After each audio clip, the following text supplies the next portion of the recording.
천국을 사모하는 순례자 시리즈 네 번째, 상처의 골짜기에서 영광으로라는 제목으로 하나님의 말씀을 전하겠습니다. 사랑하는 인천 신광의 성도 여러분, 우리 성전에 나오셔서 신령과 진리로 예배드리신 성도 여러분들과 또 몸이 아프시거나 여러 가지 이유로 인하여 현장에 나오지 못하시지만 또 예배드리는 성도 여러분들에게도 모두에게 하나님의 은혜와 크신 능력과 권세와 축복이 날마다 넘쳐날 수 있기를 주님의 이름으로 축원을 드립니다.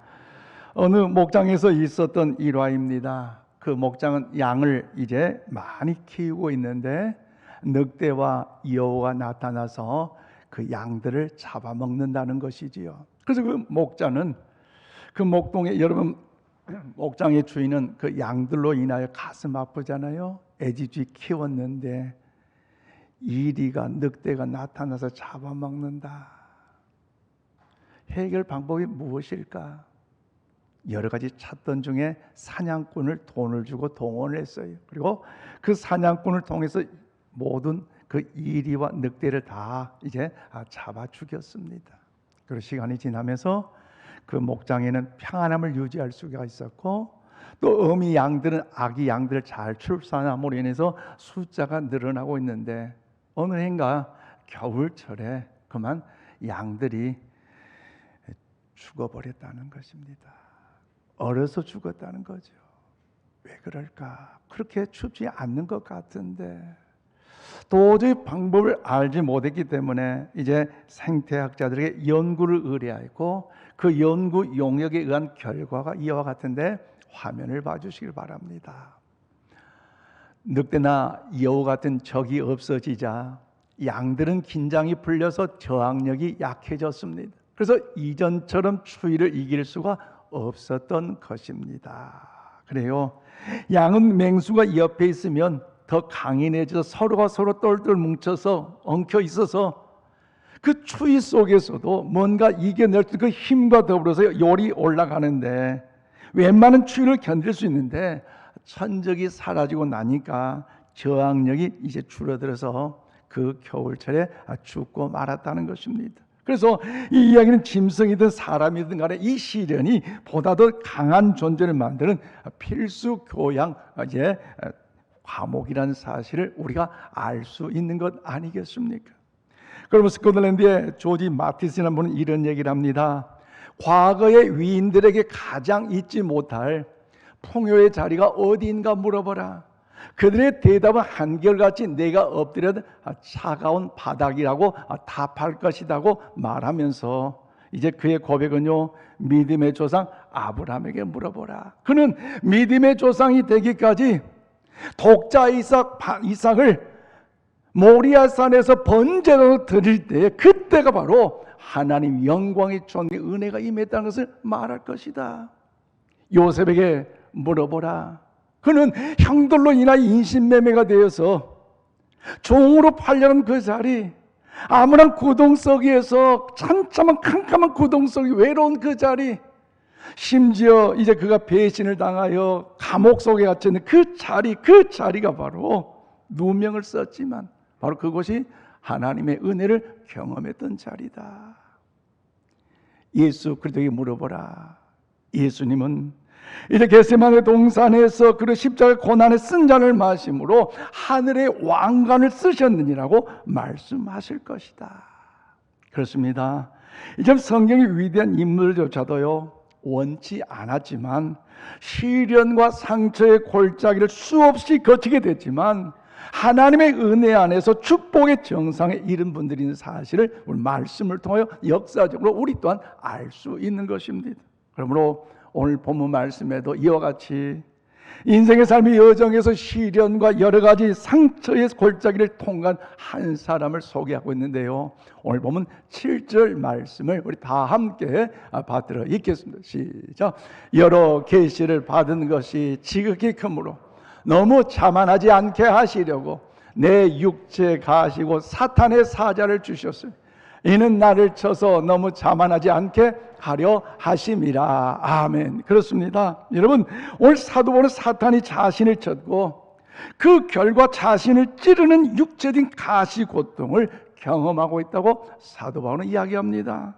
또 여기서 표현된 가시는요, 헬라어 스콥로스로서 장미에 붙어있는 연약한 그런 정도의 가시가 아니라 말뚝 아죠? 방천, 농사 지을 때 방천 나면 물 흐름 망진데 말뚝을 이만한 나무를 박아가지고 흙을 쟁여서 재난을 방지, 그 말뚝. 또 뾰족한 나무 창과 같은 이런 의미로 사용된 단어로서 바울은요, 육체에 가시는 이 아픔이 사탄의 사조로 말미암아 너무나 큰 고통을 당했고, 너무나 힘들었고, 너무나 괴로웠고, 너무나 사경을 헤매는 그 아픔이었지만, 그럼에도 불구하고 하나님의 은혜 안에서 장점이 아닌 약점을 강조하고 장점이 아닌 약점을 자랑하면서 하나님의 영광의 걸음을 나타내는 것이 오늘 본문의 내용의 말씀입니다. 그렇다면 사랑하는 여러분, 사도 바울은 부끄러운 약점에도 불구하고 좌절하지 않고 장점 대신에 쓰라린 상처의 골짜기인 약점을 자랑했던 그 이유가 무엇일까요? 그리고 우리도 삶의 여정에 있어서 원치 않는 쓰라린 상처의 그 골짜기를 만났을 때에, 여러분, 우리 모두가 천국을 사모하는 순례자로서 낙오하지 않고 신앙 배반하지 않고 세상과 짜가지 않고 승리하여 천국에 입성하기 위해서는 과연 우리는 어떤 삶을 살아가야 할까요?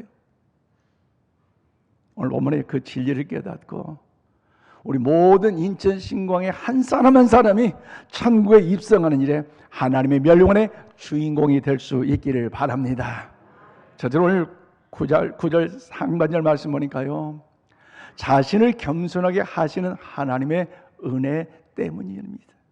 여러분, 사도 바울은 삶의 현장에 있어서 원치 않게 쓰란 상처의 골짜기를 만남으로 인하여 실망과 좌절, 낙심과 아픔의 고통이 있음에도 불구하고 좌절하지 않고 실망하지 않았던 그 이유는 자신을 겸손하게 하신 하나님의 은혜 때문이라는 사실로 그는 간증하고 있습니다. 다시 한번 보면 7절을 보십시오.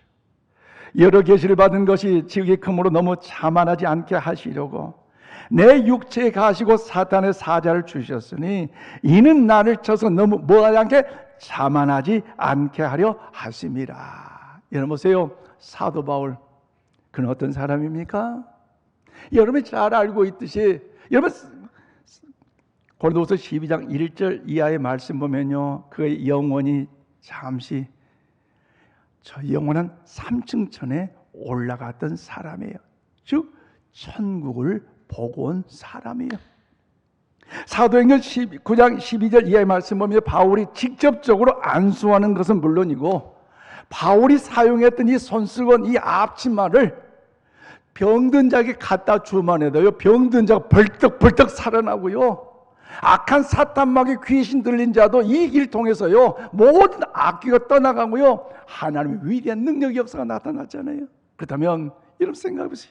이야, 이런 사역자라면, 이런 능력의 종이라면 동네방네 많은 사람 알면, 야, 나 같은 주의 종이 있으면 나와보라게. 나는 이미 천국도 갔다 왔고, 나는 이미 병든 자도 고치고, 나는 주의 사자, 불의 종이다. 얼마나 자신만만하겠어요? 그렇지 않겠어요?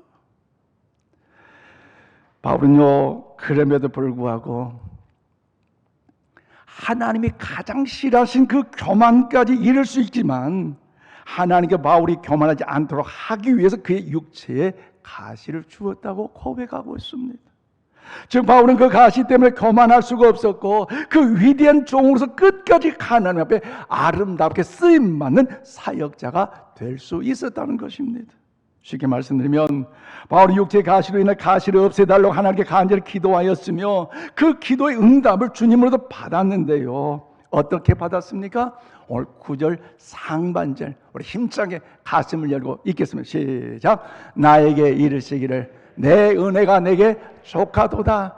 이는 내 능력이 약한 데서 온전하여 짐이라 하신지라. 아멘. 그렇습니다. 여러분, 사도 바울에는 육체의 가시가 있는 것은 자신의 약함을 통해서 하나님께서 자신을 교만하게 하려는 그것이 아니라 오히려 자신을 더욱더 겸손하게 하시는 신앙과 인격의 여러분 안전장치로 그런요 받아들이고 있는 것입니다.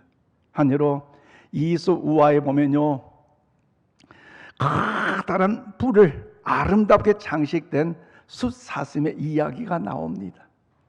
그 아물은 개울가에 물을 먹는데 그 물을 마시면서 개울에 비춰진 자신의 얼굴, 자신의 몸을 보면서 뿔을 보니까요 얼마나 좋은지, 이야 세상에 이렇게 아름답고 멋있는 뼈가, 이 뿔이 어디 있느냐, 너무나 흐뭇한 거예요.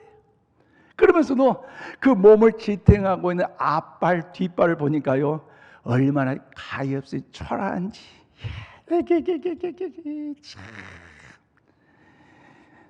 참 못됐다, 참 그런다.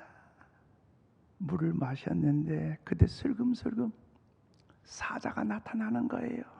어흥 하면서 잡으려니까 그렇게도 못되고 어리석게 보았던 그 두 앞다리와 뒤 두 다리가 힘차게 뛰어가서 달려가는 거예요. 죽지 않고 살아났어요. 잡히지 않고 살아났어요. 얼마나 행복한지 한참을 싱싱하며 가는데요 그만 자랑스러웠던 이 두 뿔이 숲에 걸렸네요.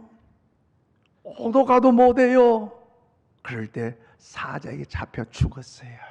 그러면서 잡혀 먹일 때 사자에게 잡혀 먹는 그 사슴의 그 이야기 뭐라고 하는지 아세요? 이럴 수가, 나는 지금까지 볼품없다고 생각했던 다리 덕분에 목숨을 구할 수 있었는데 오히려 내가 자랑으로 여겼던 뿔 때문에 이 모양으로 나를 죽음에 이르게 하는구나. 그래요, 사람은요 고통 때문에 넘어지기보다 자기의 장점 때문에 교만해서 넘어진 경우가 많다는 것 여러분 동의하십니까? 한여름의 아들 압살롬을 생각해 보세요. 압살롬은요 세상에서 가장 좋은 조건을 가지고 태어났잖아요. 그것도 천하를 호령한 임금의 아들로 태어났습니다. 거기에다가 이스라엘 전체에 풍채가 좋고 얼굴이 가장 뛰어난 사람으로서 오늘날 이 시대 압살롬 하면요 미스터 이스라엘 할 정도로 대단한 사람이었어요. 사람이 잘생겼다 하더라도 뭔가 부족하고 연약한 부분들이 한두 군데 있을 것인데 이 압살롬은요 발끝부터 머리 끝까지 하나하나 부족한 것이 없이 완전한 사람이었어요. 너무나 멋있는 캡틴, 정말로 진짜 중에 멋있는 얼굴을 가진 그 미모의 사람이었어요. 그런데 성경에는요 이 압살롬에 대해서 기록할 때 어떻게 하냐, 그가 하나님 앞에 기도했다든지 선지자를 찾아서 신령과 진정으로 예배를 드렸다든지 더 나아가 믿음 안에서 제대로 신앙생활을 했다는 거 한 절도 기록되지 않습니다. 그런데 자신의 여동생을 겁탈했던 이제 이보경을 죽이고 아버지를 대항하여 반란을 일으켰던 것을 성경은 기록하면서 그의 죽음까지 기록하고 있는데요 압살롬 그 어떻게 죽었습니까? 아버지를 반란을 일으키고 왕위에 앉았을 때 많은 사람들이 그걸 추앙했는데 결국에 그것은요 하나님이 기뻐한 일이 아니었어요. 도망자의 신세로 도망가다가 말을 타고 도망가다가 상수리 나무가지에 그 머릿결이 걸려서 말은 도망치고 살고자 발버둥 치고 때 움직일 때 할 방법이 없잖아요. 그때 요압이란 장군이 나타나 창으로 찔러 죽이므로 이 압살롬은요 죽고 말았습니다. 왜요? 그게 교만 아닙니까? 오늘 아침 구약성경 16장 18절 말씀 우리 함께 받들어 읽겠습니다. 시작. 교만은 패망의 선봉이요 거만한 마음은 넘어짐의 앞잡이니라. 그래요. 여러분 지혜왕 솔로몬이 부귀영화 누리며 모든 걸 다 가졌으면서도 인생 삶의 여정을 누리켜보니까 내 자녀, 내 자손, 내 후대 사람들은 이런 전체를 밟아서 안 된다는 걸 뼈저리 느꼈기에 그 잠언서를 통해서 기록한 그 말씀 중에 하나가 뭐냐, 교만은요 넘어짐의 선봉에 앞잡여 인생의 삶에 망할 수밖에 없기 때문에 철저히 교만한 자가 되지 말고 뭐하는 자가 더 겸손한 자가 될 것을 말씀하고 있는 것입니다. 그럼 사랑하는 여러분, 우리의 장점이 우리를 망하게 할 수 있는 도구가 될 수 있다면, 여러분, 도리어 우리의 약점이 교만하지 않고 겸손을 설 수 있도록 인격의 안전장치가 될 수 있다는 사실 또한 이 아침 우리 모두가 기억하시기를 바랍니다. 그것이 우리에게 건강의 문제든지 때로는 자녀들의 문제든지 아니면 물질적인 문제든지 아니면 인간관계의 문제든지, 여러분, 그 모든 것은요 하나님께서 우리를 괜히 괴롭히기 위하여 그런 약점을 주신 분이 아니십니다.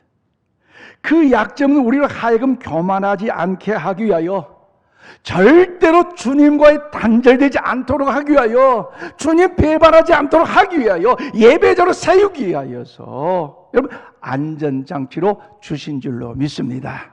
사실 오늘 그런 안전장치가 없었다면 오늘 이 자리에 예배 드릴 사람 과연 몇 사람이 있을까 한번 생각해 보세요. 쉽게 말씀드리면 하나님은 우리의 약점이 쓰라린 상처의 골짜기, 시련의 골짜기를 통하여서 우리 인생을 제어하십니다. 그러면 사랑하는 여러분, 사도 바울처럼 우리의 모든 약점을 하나님의 은혜로 소화할 수 있기를 바랍니다. 그리할 때 연약함이 도리어 강함이 되고 하나님의 영광의 역사를 우리 모두가 경험하게 될 줄로 믿습니다. 또 우리가 원치 않는 쓰라린 골짜기를 만났을 때에 낙심과 실망 속에 좌절할 것이 아니라 사도 바울처럼 또 하나님을 의지하고 그 하나님께 기도하고 그 하나님께 감사함으로 더 나아가 승리의 삶을 살아가시는 우리 모두가 다 될 수 있기를 주님의 이름으로 축원을 드립니다. 더 나아가 여러분 오늘 두 번째로 9절 하반절 말씀 보니까 상처의 골짜기가 하나님의 능력을 덧입게 하는 통로가 되기 때문에 여러분 사도 바울은요 오히려 감사할 수 있었어요. 사도 바울은 삶의 여정에 원치 않는 여러분 상처의 골짜기를 만났을 때 좌절하지 않고 낙심하지 않고 오히려 그 이유가 뭡니까? 우리의 약함이 쓰라린 상처의 골짜기가 하나님의 능력을 덧입게 하는 통로가 된다는 사실을 믿었고 확신했고 간증하고 있잖아요. 오늘 9절 말씀 보세요. 나에게 이르시기를 내 은혜가 내게 족하도다. 이는 내 능력이 약한 데서 온전하여 치밀하 하신지라. 그러므로 도리어 크게 기뻐함으로 나의 여러 약한 것들에 대하여 자랑하리니 이는 그리스도의 능력이 내게 뭐하게라? 머물게 하려 함이라. 그래요.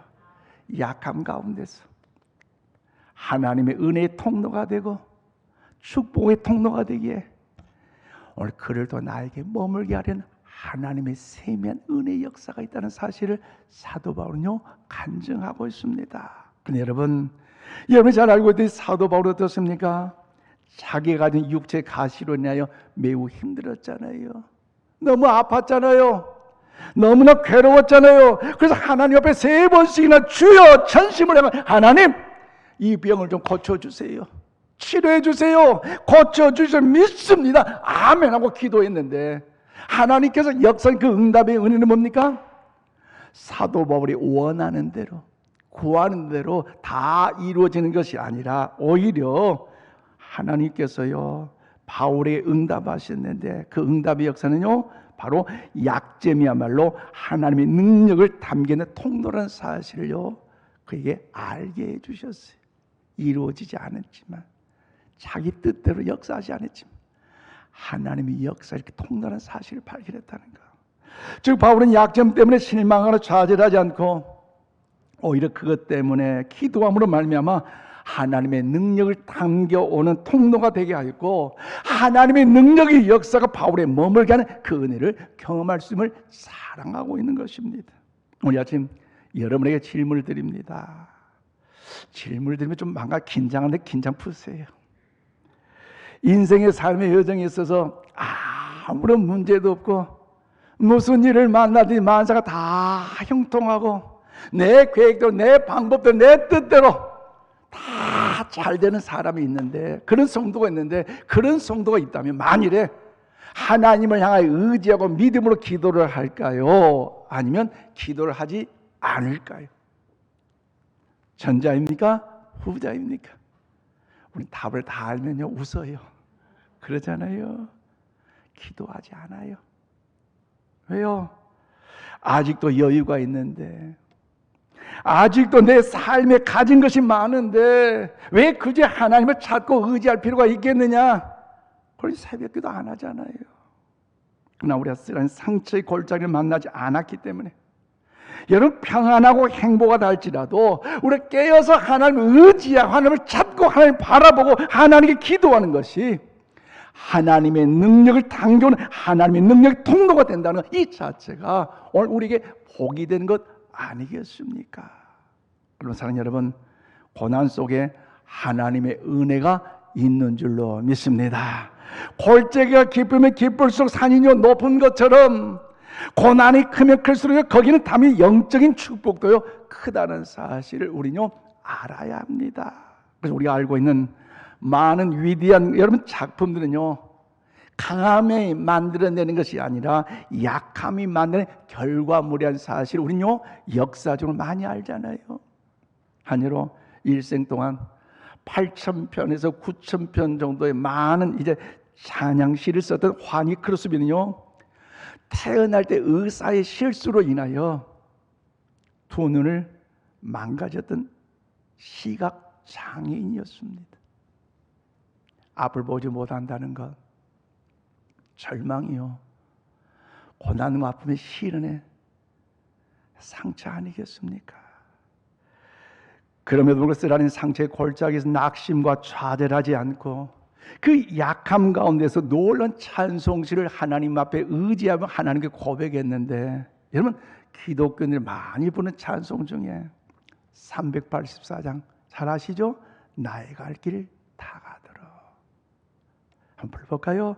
나의 갈 길 다 가도록 예수 인도하시니 내 주 안에 있는 공율 어찌 의심하리요. 믿음으로 사는 자는 하늘 위로 받겠네. 무슨 일을 만나든지 만사 형통하리라. 무슨 일을 만나든지 만사 형통하리라. 할렐루야. 그 밖에도요 찬송가 288 예수를 나의 구주 삼고 찬송도 있고요 435장 나의 영원하신 기업 생명보다 귀하다, 뭐 391장 오 놀라운 구세주 예수 내 주. 여러분 우리 부른 찬송곡에도 무려 24곡이나 여러분 그 찬양 찬송시가 기록되어 찬송으로 불러주고 있지 않습니까? 그는 쓰라린 상처의 골짜기를 경험한 사람이었지만 약함이 절망의 이유가 되지 않는 것은 너무나 잘 알았습니다. 오히려 약함이 하나님의 큰 일을 할 수 있는 하나님의 능력을 공부한 통로라는 사실을 알았기에 어려운 순간에도 하나님을 바라보고 그 하나님을 의지함으로 인하여 하나님 위대한 역사의 찬양의 찬송의 시를 여러분 더욱더 주 앞에 영광 돌릴 수가 있었습니다. 그러므로 오늘 9절에서 사용된 머물게 하려 함이란 할 때 이 머물다는 단어에는요 헬라어로서 에피스케노라는 단어로서 이 의미는 뭐냐, 모세가 광야에서 하나님의 말씀대로 성막을 이제 완공할 때에 지성소, 성막 안의 지성소에 하나님의 영광이 머무는 그 장면을 연상케 하는데 사용되는 단어입니다. 즉 인간의 연약한 육신의 장막 위에 하나님을 의지하고 하나님을 바라보고 믿음 안에 거했던 오늘 우리들에게 여러분 육신의 장막에 하나님의 능력과 영광이 임한다는 사실의 의미와 동일한 의미입니다. 그렇기 때문에 내가 너무 똑똑하니 우리가 문제가 될 경우가 허다한 것 아닙니까?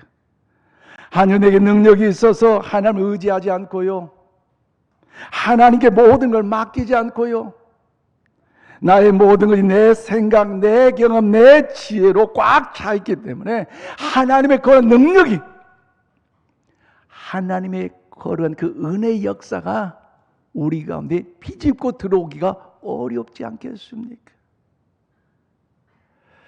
그럼에도 불구하고 여러분, 주님은요, 빈 배에만 주님이 올라오십니다. 자기의 연약함을 알고 자기의 부족함을 알고 또 주님을 귀하게 여기시고 능력의 장막을 치시면요, 주님의 능력이 그들과 함께하여 주실 줄로 믿습니다. 아멘이십니까? 그렇습니다. 그러면 사랑하는 여러분, 오늘 나의 약점,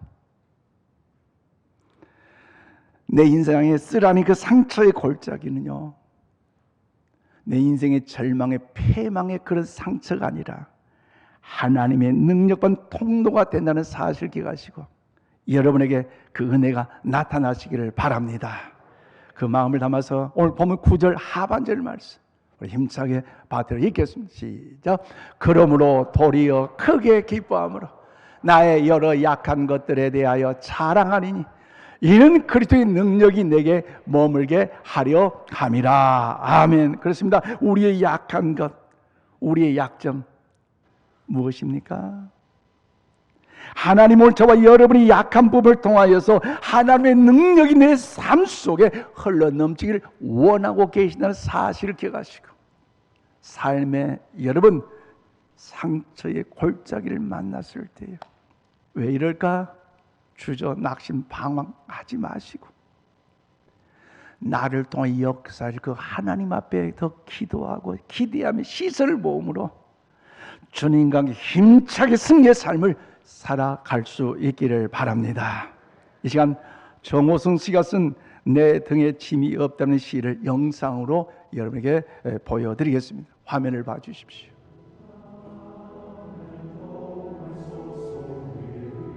내 등에 짐이 없었다면 나는 세상을 바로 살지 못했을 것입니다. 내 등에 있는 짐 때문에 늘 조심하면서 바르고 성실하게 살아왔습니다. 이제 보니 내 등의 짐은 나를 바르게 살도록 한 귀한 선물이었습니다. 내 등에 짐이 없었다면 나는 사랑을 몰랐을 것입니다. 내 등에 있는 짐의 무게로 남의 고통을 느꼈고 이를 통해 사랑과 용서도 알았습니다. 이제 보니 내 등의 짐은 나에게 사랑을 가르쳐준 귀한 선물이었습니다. 내 등에 짐이 없었다면 나는 아직도 미숙하게 살고 있을 것입니다. 내 등에 있는 짐의 무게가 내 삶의 무게가 되어 그것을 감당하게 하였습니다. 이제 보니 내 등의 짐은 나를 성숙시킨 귀한 선물이었습니다. 내 등에 짐이 없었다면 나는 겸손과 소박함의 기쁨을 몰랐을 것입니다.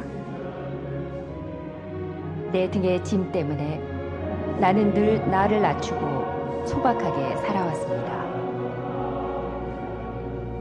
이제 보니 내 등의 짐은 나에게 기쁨을 전해준 귀한 선물이었습니다. 물살이 센 냇물을 건널 때는 등에 짐이 있어야 물에 휩쓸리지 않고 화물차가 언덕을 올라올 때는 짐을 실어야 헛바퀴가 돌지 않듯이 내 등의 짐이 나를 불의와 안일의 물결에 휩쓸리지 않게 했으며 삶의 고개를 하나하나 잘 넘게 했습니다.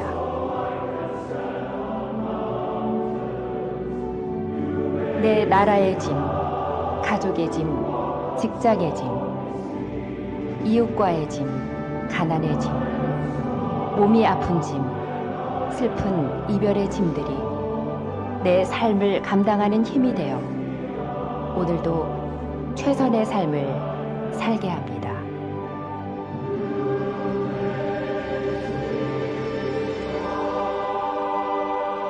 그렇습니다. 여러분, 내 짐, 나의 가시, 여러분 상처의 골짜기, 나를 병들게 하고 망하게 하고 패하게 하는 것이 아니라 주님을 향한 영광의 은혜로 나타나게 될 줄로 믿습니다. 말씀을 맺겠습니다.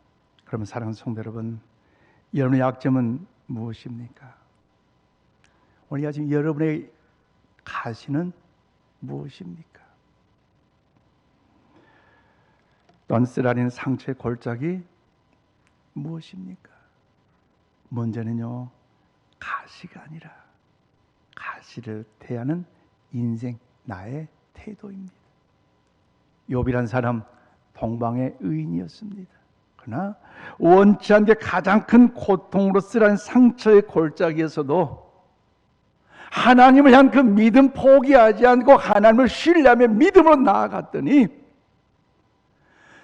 욥기 42장 갑자기 그 놀라운 축복의 역사를 경험하는 믿음의 그런 대열에 서는 위대한 종이 됐습니다. 우리 예수님이 겟세마네 동산과 십자가의 위에 고난의 쓴잔을 마신 뒤에 부활의 영광과 승천을 통해 하나님 보좌의 영광을 누리셨습니다. 그러므로 여러분은 인생의 골짜기에서 낙심하지 마십시다. 주님께서 그 십자가의 길을 묵묵히 걸어가신 것처럼 오늘 사도 바울처럼 우리 모두가 그 길을 걸어가는 일에 있어서 천국을 향하여 걸은 순례자로서 기도할 수 있기를 바랍니다. 감사할 수 있기를 바랍니다. 더욱 찬양할 수 있기를 바랍니다. 그럴 때 주님의 말씀이요 모든 것이 하나님의 은혜임을 기억하면서 이 아침 우리에게 이 음성을 들려줄 줄로 믿습니다. 내 은혜가 내게 족하도다. 우리 모두 천국에서 멸류관을 받는 일에 부끄러움이 없도록 우리 삶의 여정 가운데 주님과 동행하심으로 승리할 수 있기를 주의 이름으로 축원드립니다. 기도합시다. 하나님 감사합니다.